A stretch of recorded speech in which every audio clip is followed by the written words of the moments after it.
सुबह मुजफ्फरनगर के कलेक्टर परिसर स्थित सभागार में कोरोना संक्रमण को लेकर आयुक्त सहारनपुर मंडल संजय कुमार ने नोडल अधिकारियों और जिला प्रशासन के अधिकारियों के साथ कोविड-19 के संबंध में door to door survey, sampling, contract tracing, containment zone, home isolation आदि के संबंध में समीक्षा बैठक की, जिसमें मंडलायुक्त ने अधिकारियों को आदेशित किया कि वे कोविड-19 को लेकर जरा सी भी लापरवाही न बरतें और जनपद में ज्यादा से ज्यादा सैंपलिंग कराई जाए और गली गली मोहल्लों में सैनिटाइज कराया जाए।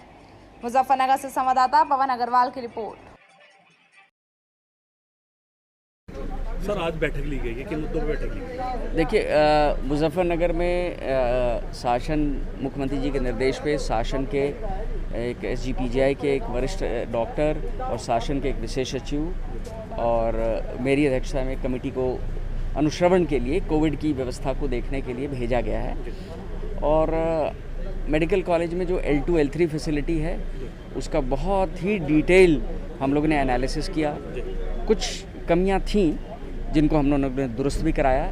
वहाँ डॉक्टर्स के मोटिवेशन लेवल, वहाँ इक्विपमेंट की व्यवस्था, कंटिन्यूस ऑक्सीजन सप्लाई को और सुदृढ़ करने के लिए और L2 और ख़ासकर ICU के जो पेशेंट्स हैं उनकी क्लोज मॉनिटरिंग कैसे करें 24 घंटे 300 और जिससे कि हमारी जो डेथ की जो परसेंटेज है जो पिछले 20 दिन में जिसमें इजाफा आया था वो गिरावट हो, यही हमारा लक्ष्य था।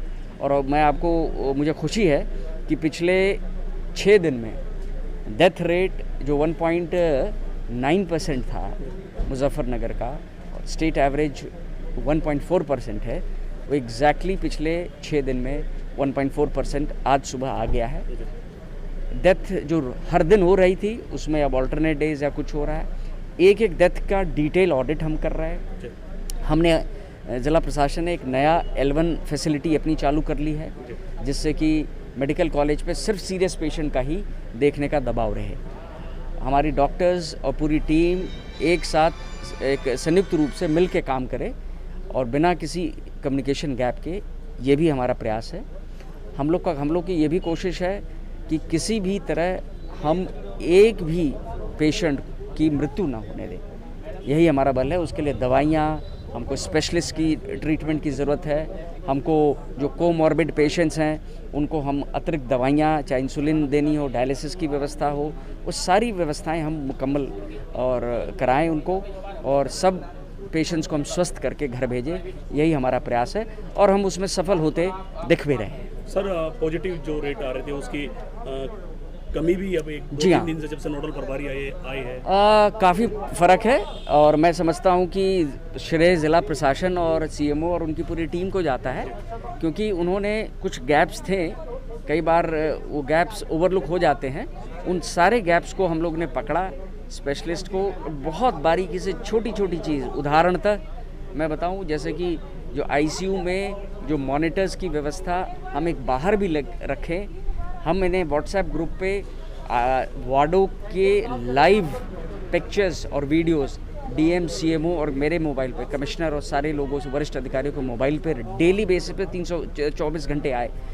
तो निसंदेह जब मॉनिटरिंग इतनी क्लोज होगी तो अपने आप कहीं भी कैजुअलनेस का स्कोप नहीं होगा। सर, एक बात कहना चाहूँगा, जैसे कि दूसरे जनपदों में बहुत ज़्यादा तादाद में सैंपलिंग हो रही है, जांच हो रही है। अपने मुजफ्फरनगर करीब 35 लाख की जनसंख्या है जी, और जांच बहुत कम है। देखिए, मैं बताऊँ, शासन ने जो लक्ष्य निर्धारित किया है सहारनपुर और मुजफ्फरनगर सहारनपुर जैसे जनपद के लिए उन्होंने 3000 टेस्ट किए हैं पर डे, जिसमें कि एंटीजन टेस्ट और RT-PCR मेजर हैं, वो करीब 1/3 और 2/3 के रेशियो में होना है। और मुजफ्फरनगर में जो लक्ष्य है टेस्ट का वो 1500 का था, जिसको बढ़ा करके करीब 2500 से 3000 टेस्ट पर डे मुजफ्फरनगर में कर रहे हैं। तो मैं समझता हूँ कि जहाँ तक टेस्ट की संख्या की बात है उसमें कमी नहीं है, परंतु हमारी कोशिश ये होनी चाहिए कि क्वालिटेटिव टेस्ट हो। क्वालिटेटिव टेस्ट का मायने है कि हमारी जो कॉन्टैक्ट ट्रेसिंग हो, एक पेशेंट जो पॉजिटिव आया उससे जुड़े जितने लोग हैं उनमें से कोई व्यक्ति न छूटे किसी भी हाल में। दूसरा कि जो लोग निकल रहे हैं उन सब। लेटेस्ट न्यूज़ देखने के लिए प्राइम ब्रेकिंग न्यूज़ चैनल को सब्सक्राइब करना ना भूलें और साथ ही डेली अपडेट्स पाने के लिए बेल आइकन